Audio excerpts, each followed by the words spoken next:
I have a knack for destroying bullies. Some who think I need help. Hawkman, Dr. Fate, Cyclone, and Atom Smasher. They call themselves the Justice Society. Hello friends, welcome to best of entertainment. आज हम इस video में बात करने वाले हैं upcoming black Adam movie में एक सुपर हीरो टीम जो justice of society of America के मेंबर हैं, उनके मेंबर्स की ओरिजिन और पावर की बात करने वाला हूं। मैंने जस्टिस ऑफ सोसाइटी के एक मेजर मेंबर ब्लैक एडम की पावर्स को एक्सप्लेन कर दिया है। उस पर मैंने एक पूरी वीडियो बनाई है। अगर आपने अभी तक वो वीडियो नहीं देखी तो आई बटन पे आपको मिल जाएगी। इसीलिए मैं इस वीडियो में ब्लैक एडम की बात नहीं करूंगा। ब्लैक एडम की जस्टिस सोसाइटी ऑफ अमेरिका के मेंबर्स, जिनमें Doctor Fate, Hawkman, Atom Smasher और साइक्लोन शामिल है, उनकी ओरिजिन और पावर की बात करने वाला हूँ। कॉमिक्स की बात करें तो जस्टिस सोसाइटी के मेंबर्स कई डिफरेंट पावर वाले हैं और इन जस्टिस सोसाइटी ऑफ अमेरिका सबसे पहले 1940 में डीसी के ऑल स्टार कॉमिक्स के इश्यू नंबर 3 में दिखाई दिए थे, जिनमें Doctor Fate, Overman, the Spectre, Sandman, Atom, Flash, Green Lantern and Hawkman. JSA यानी जस्टिस सोसाइटी ऑफ अमेरिका एक सीक्रेट ऑर्गेनाइजेशन है और वो इस दुनिया को मुसीबतों से बचाने के लिए हमेशा तैयार रहते हैं। तो इस जस्टिस सोसाइटी ऑफ मेंबर्स के पावर्स और ओरिजिन की कमाल की वीडियो को शुरू करते हैं। डॉक्टर फेट एक मैजिक बेस्ड डीसी कैरेक्टर है जिसकी मेन पावर है मैजिक, ठीक वैसे ही जैसे मार्वल के डॉक्टर स्टीफन स्ट्रेंज की पावर्स हैं। डॉक्टर फेट को अपनी पावर्स नोबू से मिलती है। नोबू एक कॉस्मिक बीइंग है जो लॉर्ड्स ऑफ ऑर्डर के साथ संबंध रखता है। लॉर्ड्स ऑफ ऑर्डर उन ओरिजिनल एंटिटीज में से एक है जिन्होंने यूनिवर्स को क्रिएट किया था। नोबू को पृथ्वी पर भेजा गया था जहां उन्होंने एक इंसान का रूप लेकर नोबू द वाइज बन गए। नोबू द वाइज ने प्रिंस खुफू खतार के एडवाइजर के रूप में काम किया और मरने से पहले टेथ एडम के असिस्टेंट बनकर ब्लैक एडम की सेवा की। 1920 के दशक की शुरुआत में केंट नेल्सन और उनके पिता ने नोबू के मकबरे को खोला और प्राचीन मिस्टीरियस जादूगर नोबू द वाइज को जिंदा किया और इस प्रोसेस में केंट के पिता की डेथ हो गई थी। नोबू ने केंट को अपने साथ रख लिया और उसे 20 साल तक जादू सिखाने का फैसला किया, जिसमें उसे एक आइकॉनिक रहस्यमय हैम ऑफ फेट,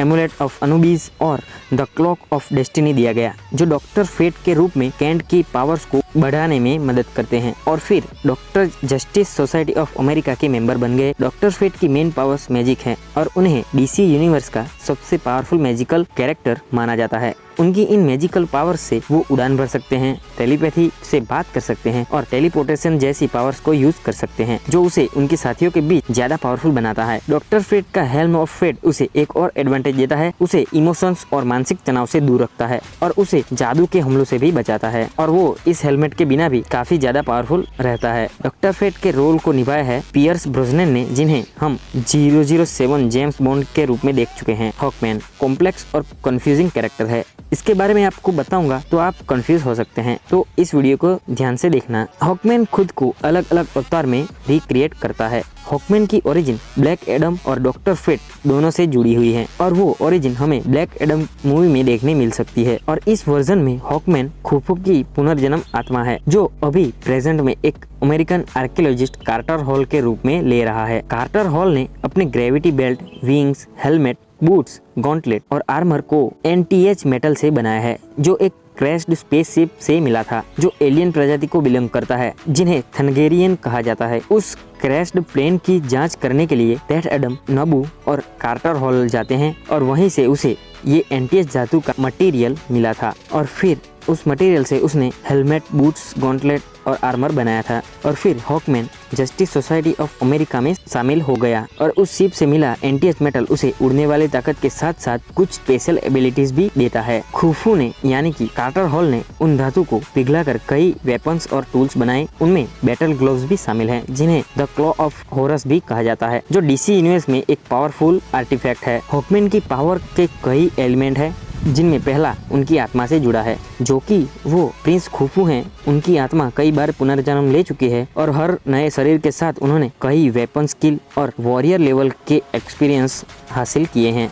और वो कई हथियारों और इन स्किल्स की वजह से एक कभी नहीं हारने वाला योद्धा बन गया है। और अब जब वो कार्टर हॉल के रूप में है तो वो हॉकमैन का कवच, हेलमेट और बेल्ट के साथ उनको मिलती है पावर ऑफ फ्लाइट। इसके साथ साथ एनहांस्ड स्पीड, विजन और एनहांस्ड पावर। हॉकमैन को प्ले कर रहे हैं एल्डिज हॉज, जो द इनविजिबल मूवी में दिख चुके हैं। एटम स्मैशर, ब्लैक एडम का एटम स्मैशर AKA एल्बर्ट रोटिस्टिन, ये एल्फ्रेड गोल्डन एज एटम और साइक्लोट्रॉन का पोता है।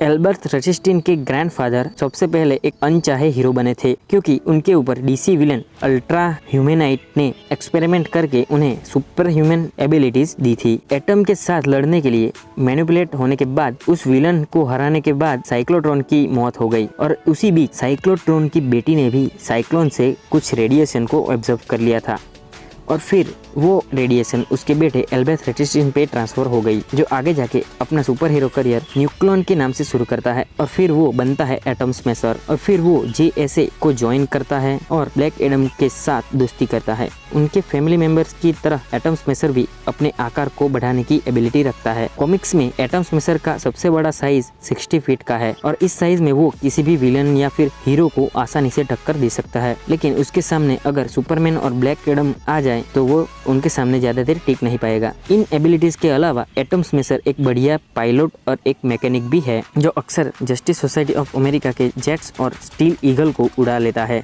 और एटम स्मैशर को प्ले कर रहे हैं नो सेंटिनो, जो अपने Netflix series All the Boys franchise से जाने जाते हैं।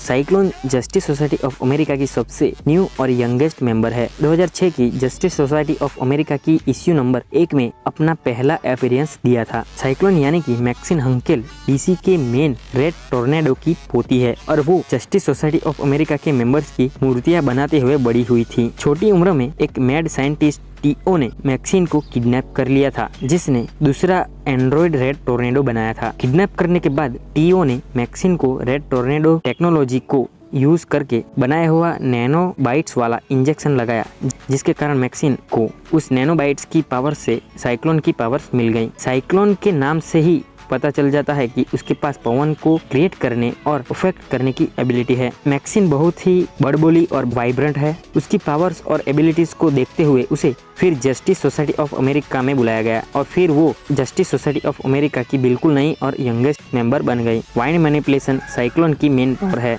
और इसी के साथ साथ वो साइक्लोन, व्हर्लवाइंड्स और टोर्नेडो को भी पैदा कर सकती है। वो अपने पार्टिकल्स की मदद से हवा में ग्लाइड कर सकती है, एक तरीके से कह सकते हैं कि फ्लाइट कर सकती है। साइक्लोन अपनी ओर आते हुए अटैक को भी अवॉइड कर सकती है, और अपनी ओर आते हुए किसी भी हमले को दूर फेंक सकती है। इसके अलावा वो नेचुरली आने वाली हवा और वेदर को कंट्रोल कर सकती है, और ये पावर ब्लैक एडम को बहुत ही काम आने वाली है। साइक्लोन के रोल को प्ले कर रही हैं क्विंटेसा स्विंडल, जो ट्रिंकेट्स और इन ट्रीटमेंट में अपने काम के लिए जानी जाती हैं। तो ये तो थे आने वाली मूवी ब्लैक एडम के जस्टिस सोसाइटी ऑफ अमेरिका के मेंबर्स की ओरिजिन्स और पावर्स की लिस्ट। आगे आप किस टॉपिक पर वीडियो देखना चाहते हैं और आपका फेवरेट DC कैरेक्टर कौन है, कमेंट में जरूर बताएं। अगर आप चैनल पे नए हैं तो सब्सक्राइब जरूर करें। तो आज के लिए बस इतना ही, मिलते हैं अगली वीडियो में।